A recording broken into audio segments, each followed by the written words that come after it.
Today's guest is John Kenney. He's the COO, Technical Director, Lobbyist at Cotney Construction Law. John, thanks for coming on the show. Yeah, thanks for having me here. I really appreciate it. Looking forward to it. So you have a ton of experience in the roofing industry. When did this all start for you? Well, I'm actually third generation, so I was born into it. My granddad started a company in 1924 and went over to my dad, and I worked in it. So I'd say my first memories of it, I have a picture hanging in my office where I was in 1965. I was 3 years old. I was standing on top of a tar tanker truck. So Oh, wow.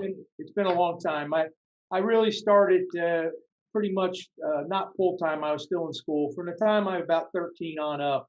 It was summers, weekends, anytime I could do to be roofing. It was a little different back then. You didn't have regulations. If you were a child of someone who was in the industry, you could go to work. You had to get papers. Not like today where you have to be 18. So I've been in it since as long as I can possibly remember. Were you always kind of on that roofing path, or did you ever think about going in a different direction? I think for the most part, I was always on that path. I love the idea of working outside. I felt really loved working with my hands.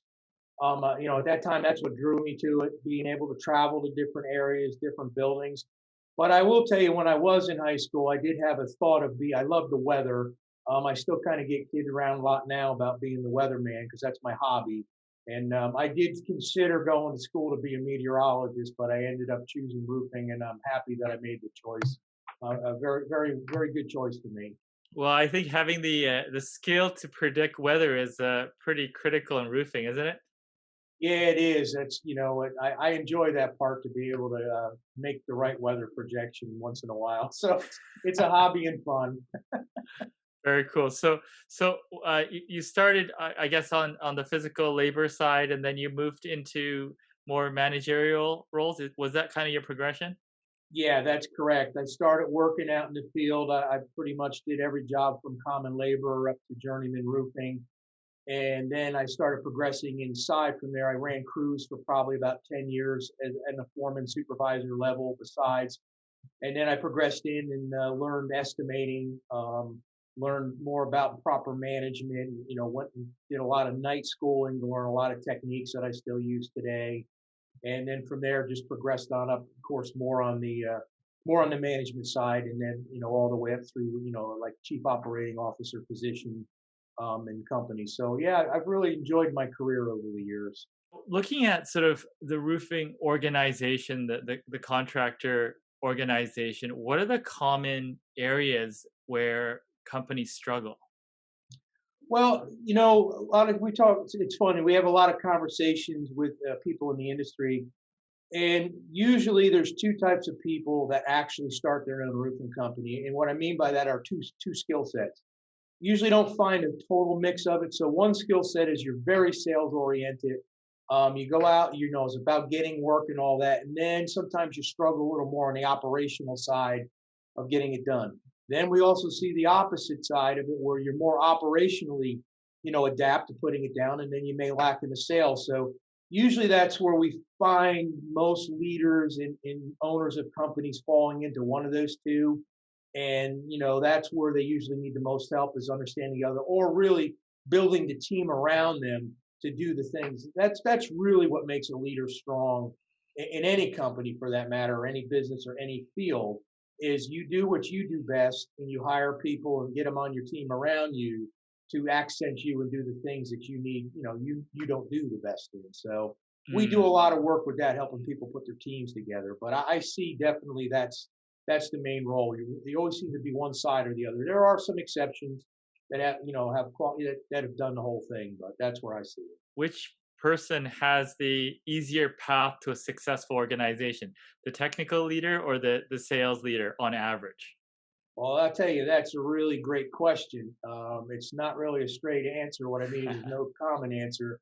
I will tell you, if you're on a sales path, you probably will generate your revenue a lot faster. So growth is probably quicker.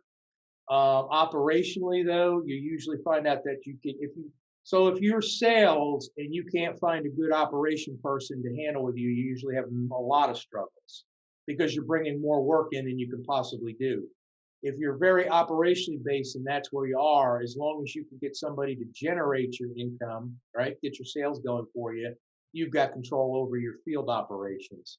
So I think as far as that goes, they're almost equal on struggles, but the difference is the sales oriented person is going to build their backlog up usually a lot faster than a pure operational salesperson. But then again, the operational person will be able to get to work done lot more efficiently. So, like I said, it's not a straight answer that you can Mm. just say one or the other. I think it's a combination.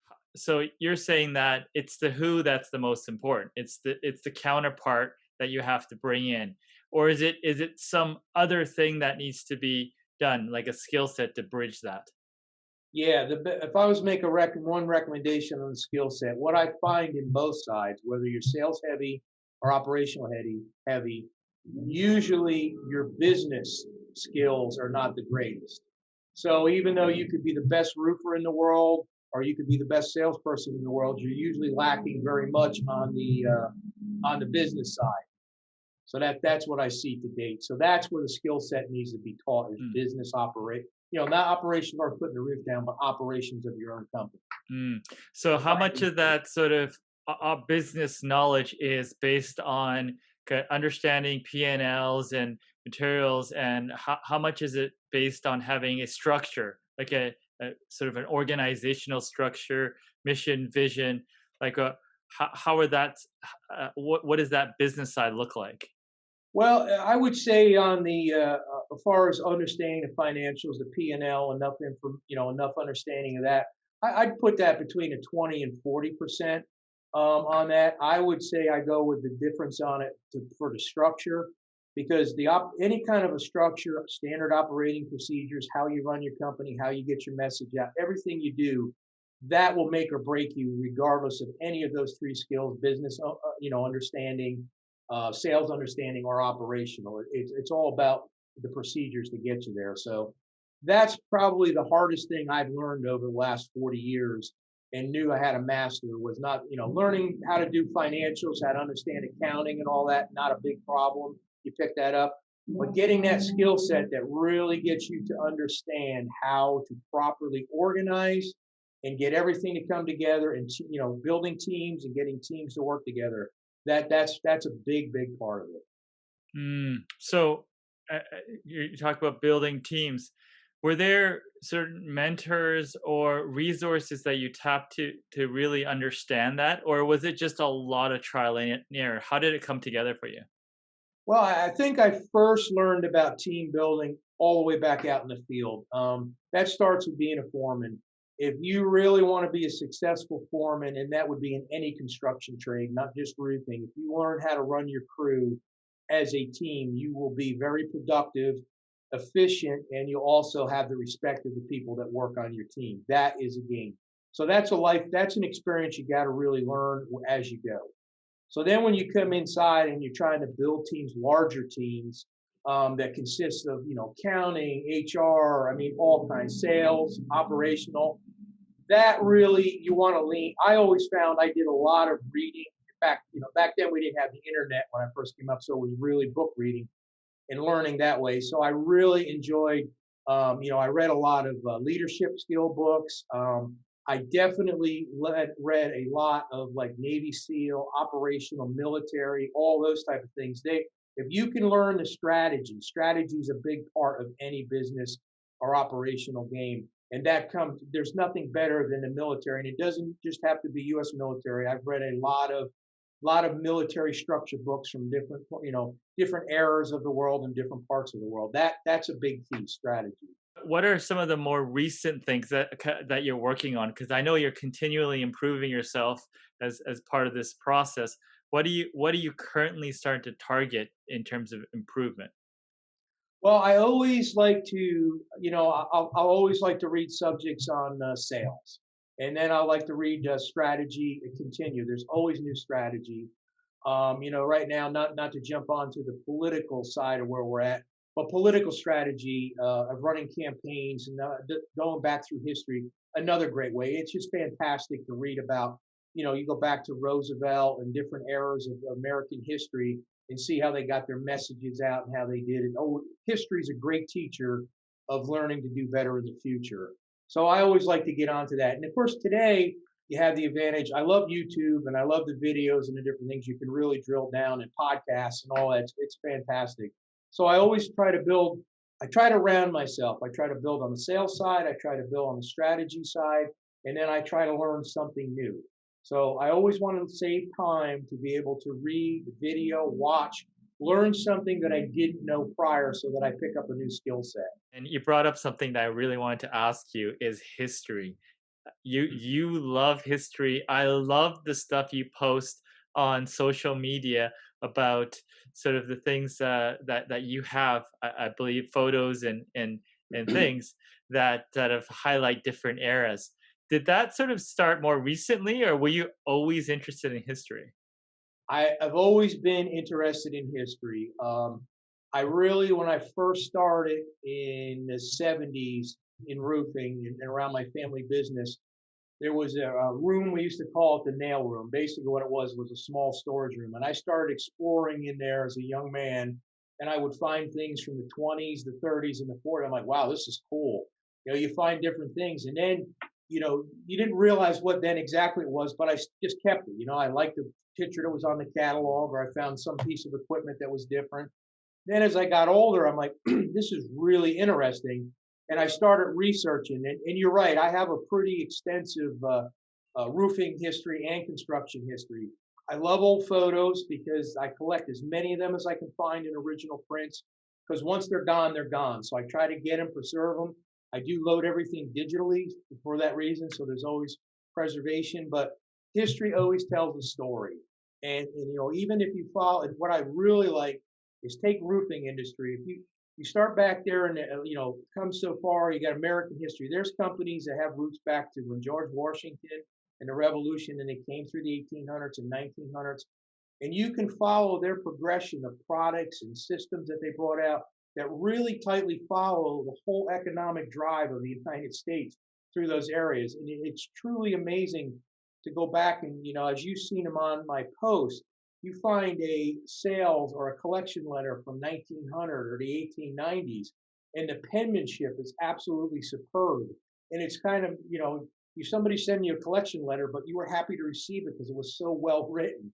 So it's amazing how times have changed, and you can even learn that from roofing history. So sometimes people look at the current saying, "Oh, it's never happened before, and this is new and it's changing."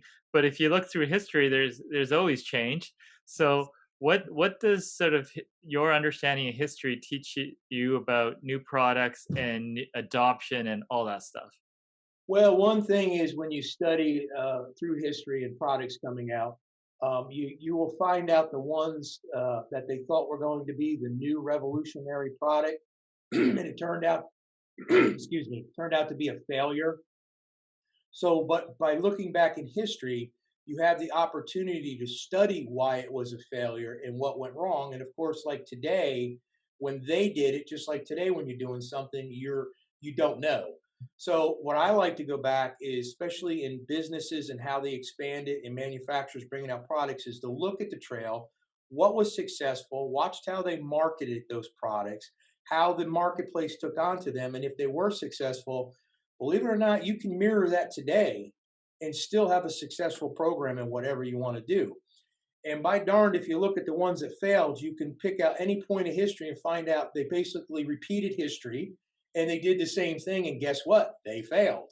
So that's why I think the sayings always come, if you don't learn from history, history will repeat itself. So very interesting. No, no, that's perfect. So let's unpack that a little bit. Give me a great example of a sort of a product or technology of sort of yesteryear that was rolled out, and what some of the elements that you sort of picked out as being excellent. Well, as being excellent, I think if you go back to let's just go with built up roofing. I think Sure. built up roofing is still a product used today. We still use it. It may be a different formulation in that, but there's a good example of a product that had good traits and also bad traits. What happened was bad. They got into asbestos felts, which actually the early advertising on that tells you that that was the miracle of all miracles. You know, it was going to solve the world. It had fire ratings. It prevented this. It was strength. It was a great product, but you know, we know what the after effects were from it. But then if you look at the asphalt and the actual system of multiple plies and building up, the system's still there today. So the concept that they designed for multi-plied roofing back when it came out in probably 1840s is when they first got into multi-ply roofing, a more than one ply with a coal tar base, because asphalt didn't really come into the 1800s, 1880s. That's still used today, that whole principle. So that was a great principle. Then, I mean, coatings. Coatings is another one. If you look back, coatings started out as porch paint on tin roofs. And let's look how well that's evolved.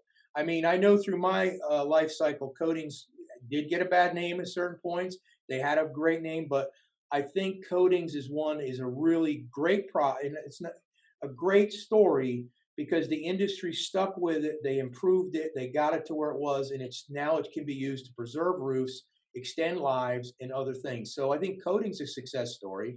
Single plies is a success story as well. I mean, let's look at EPDMs. They first came out, there was glued, the system was great, except for the seams failed.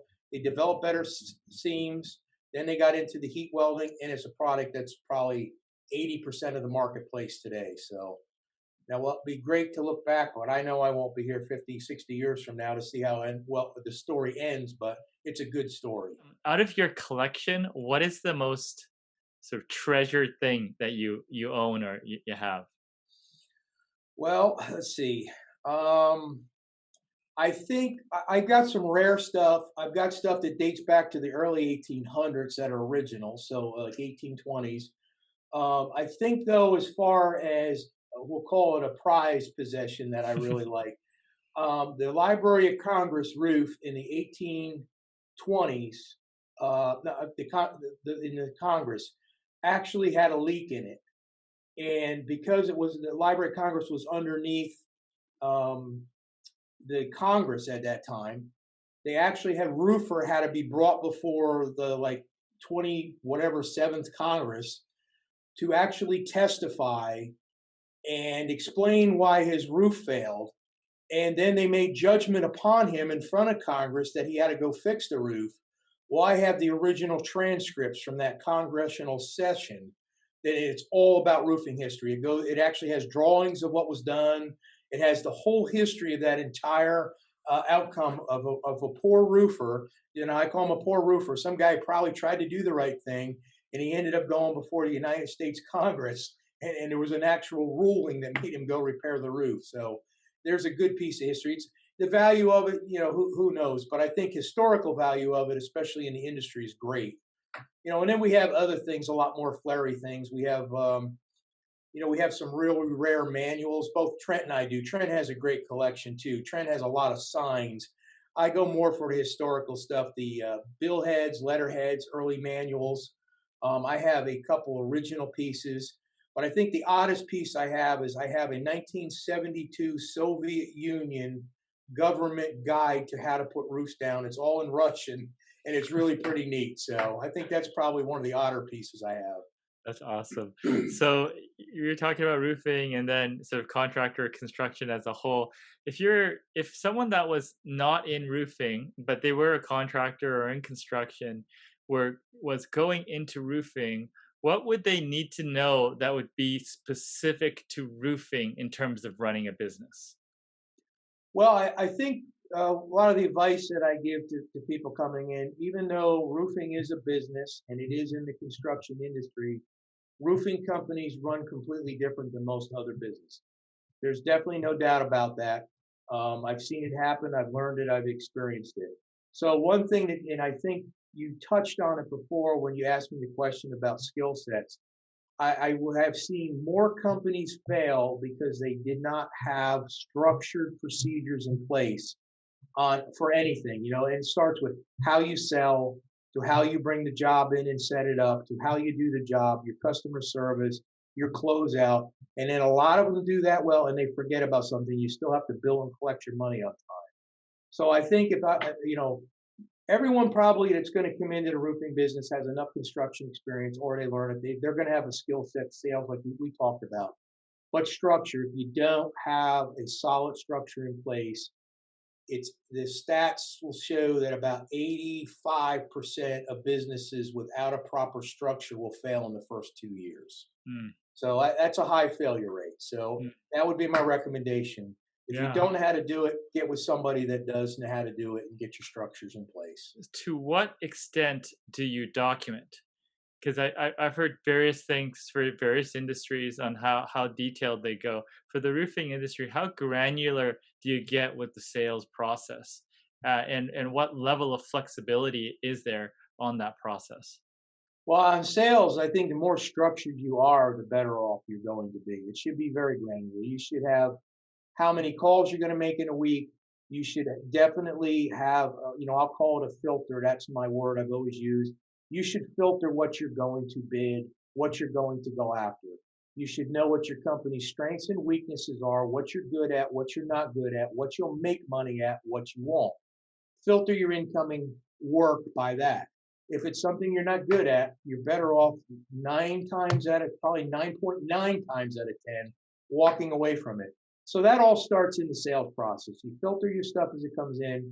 You have to track it. You need to set goals. How many phone calls are you going to make?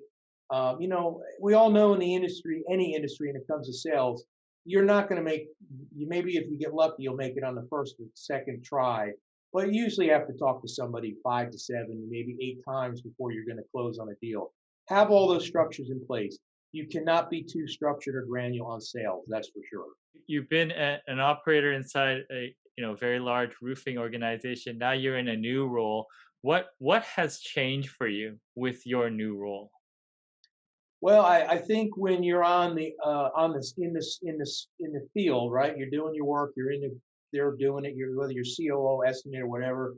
You are totally tied. To you've got a vision. You got to focus. You got to get it done, right? You have to get it done. That's what you're there to do. So, like as a COO, my job was to make sure everyone got it done. All the pieces matched. The wheels kept turning. There'd always be flat tire somewhere, and blowout, whatever. You got to fix it, whatever it is. So here I'm more in advisory, more in the teaching, more in the understanding. It's getting the information out. So it's a little bit different. So stress level on the other side is a 9. Stress level here is a lot lower, but you got more time to be more strategic and help people out on this side. So I think that's the biggest difference. It's more using your skill set that you've learned over the years, and you have to become more of a teacher, a coach, and advisor on this side. Where the other side, I think you still needed to be a team builder and a coach, but you still had to be a lot more hands on to get it done. I know that yeah, Cotney has moved into Canada, and I think you're sort of launching a business advisory practice. How are you guys thinking through that launch, like going from the U.S. to Canada, or kind of launching this new division? How do you envision this all sort of working out? Well, we're doing very well. I mean, we're currently in 2 markets in 2 main offices in Canada. We have one in Toronto and one in Montreal, in Quebec. So very well. It was definitely different, even though the cultures are very similar, United States and Canada, but it's still different. Businesses operate differently. You go to business a little bit differently. Plus, with the COVID this year, after we launched them, travel's pretty much been non-existent. So, it's been Zoom meetings, and we do a lot of statistical, analysis. That's how we keep track of everything. But overall, I would say it is going according to plan. We're very happy we did it. We're seeing huge growth up there in Canada, so we're very happy that we came across the border. Yeah, so you talked about sort of sales within roofing organization. Now you're within a advisory legal organization. I know marketing and sales is different in legal. I mean, can you comment on that? Well, yeah. So to put it in the short, in legal side, you have to follow a lot of bar rules. There's a lot of things you got to do. You can't do things you're used to doing. That I can tell you from being on the other side takes a lot of getting used to. But you get used to it, and there's a lot more networking, and social media is big. It's really big in today's world. You capture that, but there's a lot more guidelines that you follow on this side than you ever have to do in any other side. That's for sure. Yeah. What are some general guidelines for people that don't know? Well, you have to pretty much everything that you do on any kind of advertising or any kind of promotions has to get approved. So you have to, and as you say, okay, how hard can that be? Well, that's every jurisdiction that you're operating in. Like we have, I think now 24 offices in different states. There were 24 states, and then you're in Canada. And trust me, Canada and in Ontario and Canada and Quebec, they are two completely different worlds, as I'm sure you know. It's just the regulations and the way you go to business. So everything just takes patience, timing, and get your plan. So you have to be a lot more plan ahead, right? Because you just can't decide tomorrow you want to launch something because somebody has to look at it. You got to present it. So you really strategically, you got to be planned ahead quite a bit. Have you had any close calls? I talked to a lot of roofers, and they have sort of moments where they kind of, felt like they were sort of. I guess they ran into a situation that was very dangerous. Have you had your close calls? Yes, I have had my close calls. I actually, in probably late 80s, early 90s, I actually fell off a roof. Oh, And that was as close as call as I ever wanted to get. It was a freak accident. Came down to the fact that we were putting a built-up roof on. We mopped over, and someone didn't take the precautions and put covering over the hole. So I was a mop man back then, and I was going backwards. Well, of course, you know what happened. It looked like it was roofed. It wasn't, and I actually went down about 18 feet onto a concrete slab. But I was one of the lucky ones. So that was as close as I ever wanted to come because I didn't break anything, but I was banged up for a while. But thanks to the Lord, I survived through it and made it through. So that was the closest call I ever had, and that was yeah. once enough. Since what's the best advice you've ever gotten from anyone? Well, that's a good question. I think thinking back, probably from my grandfather. I know my grandfather. I think I was 13 when he passed away. He ended up getting cancer. So I was lucky enough to be old enough to remember speaking with him. And he always used to sit me down and we'd go through these conversations. And at the time, I probably didn't, I kind of understood him and I didn't. But as I got older, I started to see the wisdom in it. And he basically, one of the things he told me, which has always stuck with me, he said, look, and I didn't get it at the time. He says, the guy that walks down the street and has the fanciest clothes on and pretends he's the richest man in the town is usually the poorest man in the town. And then he goes, the guy that walks down the street that you look at him and say, oh, he doesn't really look like he has anything, he's the richest guy in the town. So I didn't really understand it at the time. I was thinking money, right? Like most people would have. I was probably 11 at the time. But what he was instilling in me when I really got old enough to think about it was it doesn't matter what you look like or how people think of you. The guy that probably didn't care about being fancy and presenting himself in that manner, that was the guy that had the biggest heart and was out doing the best good for everybody. And the guy that really didn't have anything going for him, he probably had a lot of money, but because he didn't have the charity in his heart to go do good for his community. So at the time, I really didn't understand what he was telling me, but as I got older, I did. And then, of course, my father shared with me later in life that's exactly the message he was trying to get through to me. So when I think about that today, it really comes to respect, right? I was raised, and I truly believe that regardless whether, and I started out as a blue collar, straight line worker all the way up to what I'm doing. Whether you're sweeping the floors or whether you're working on Wall Street, you earn respect you get respect by earning respect. Treat everybody the way you want to be treated. And that's how I really think that's the advice I was getting instilled in me by my grandfather at a young age. And I still take that today. Treat people as you want to be treated.